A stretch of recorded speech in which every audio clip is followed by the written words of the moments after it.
Nessa aula, a gente vai falar de dois termos bem conhecidos na cibersegurança. O primeiro é engenharia social e o segundo é phishing.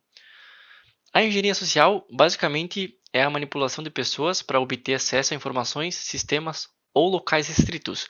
Então percebam que a engenharia social ela foca, né, o atacante ele foca em explorar fraquezas humanas, então pessoas, e não falhas técnicas. Por isso que é social, né? Então, algumas técnicas comuns aí tem o pretexting. Então, o pretexting seria o atacante criar um cenário falso para obter algumas informações. Então, por exemplo, o atacante poderia dizer que ele é do seu banco, né, do seu banco, e ele vai pedir algumas credenciais, ele vai pedir o número do teu cartão, por exemplo. Isso seria aí um pretexting do atacante criando um cenário falso. Nesse caso aqui, por exemplo, ele poderia falar que a tua conta foi bloqueada e ele precisa dessas credenciais para desbloquear a tua conta, certo? Baiting seria usar algumas iscas, como, por exemplo, pendrives infectados. Então, eu poderia ir lá no pátio da empresa X e jogar um monte de pendrive no chão. E daí, eventualmente, algum curioso poderia lá, né, um funcionário da empresa poderia pegar esse pendrive e plugar na máquina para ver o que tem, certo? E aí, a partir disso, né, o pendrive, por exemplo, seria infectado com malware e daí começaria a invasão e infecção da empresa. Então, isso seria uma engenharia social com a técnica chamada baiting.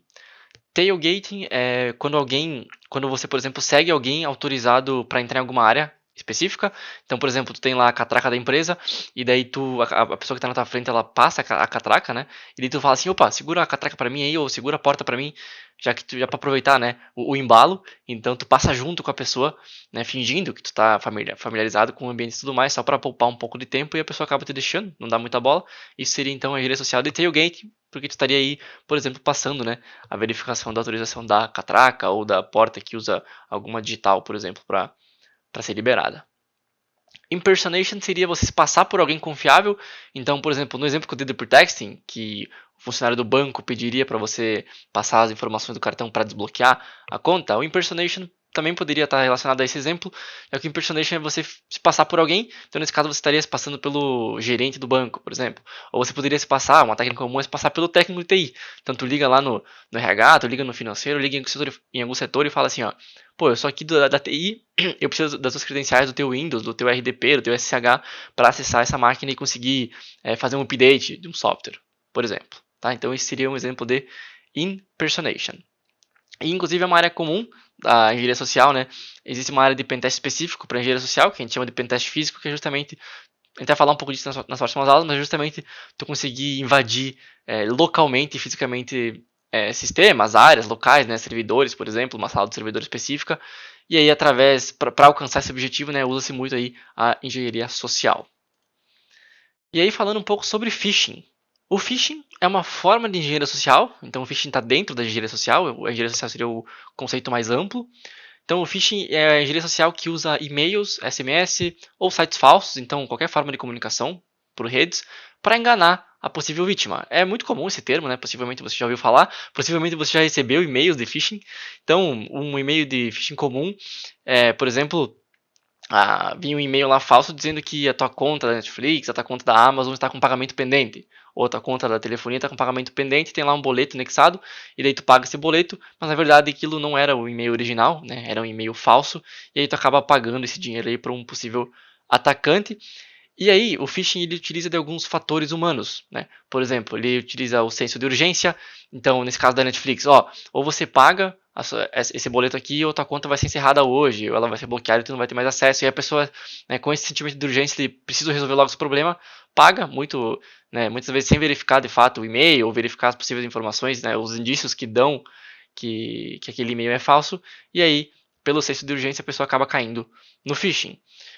Algumas características, né? Além da urgência, é comum se encontrar erro ortográfico e gramatical. Hoje em dia nem mais tanto assim, né? Porque tem o ChatGPT, por exemplo, mas é muito comum que o phishing seja, por exemplo, gringo, e daí o gringo só usa lá o tradutor, né, para traduzir o e-mail. Então você não só erros ortográficos, você vai perceber muitos erros de sintaxe que não fazem muito sentido na formulação daquela frase.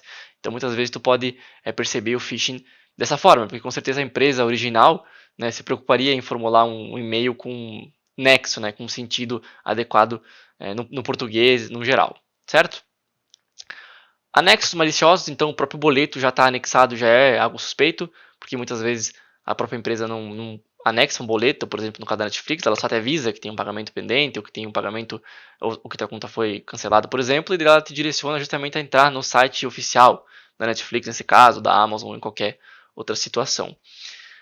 E também tem a própria imitação de empresas conhecidas, né? Então, nesse caso da Netflix, da Amazon, é muito comum que tu veja o próprio e-mail simulando com as cores, com a logo e tudo mais, mas se tu analisar os outros pontos, tu já identifica aí que de fato é um e-mail falso, por exemplo, só de olhar para o domínio que está sendo enviado aquele e-mail, de tu não ver que é um netflix.com, tu não ver que é um amazon.com, né?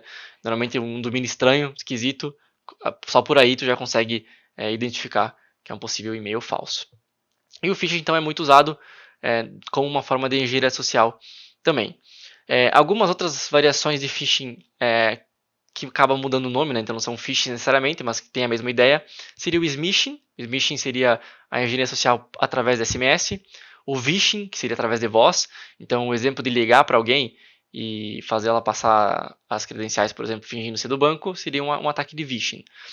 O whaling é você focar em pessoas com certa relevância na empresa, né? Não que alguém não tenha relevância na empresa, mas com cargos superiores e altos, né? Assim dizendo. Então, por exemplo, tu lá faz tu pega o CEO como teu alvo, tu pega lá o diretor de TI como teu alvo, porque esses são alvos grandes que possivelmente as credenciais deles dão muito acesso, certo? Então, às vezes, tu acaba focando neles. E o Spear Phishing, inclusive tem um typo aqui, né? Era para ser SH. O Spear Phishing é um phishing, só que ele é mais focado em um grupo específico. Então eu sei que eu vou fazer um spear phishing no grupo de RH, então eu posso fazer um e-mail formulado especificamente para o RH, certo? Então eu descubro quem é o gerente de RH e daí eu finjo ser ele, mandando para o RH. Isso vai ser muito mais suscetível, né, que eles caiam. Inclusive a gente pode juntar, por exemplo, essa característica de fingir ser o gerente de RH com o senso de urgência, e aí cada vez mais a gente vai aumentando as possibilidades que as pessoas caiam, né, nesse tipo de engenharia social. E aí, por último, que não está aí, né, uma outra variação seria o phishing, ou quishing, que seria o phishing através de QR codes.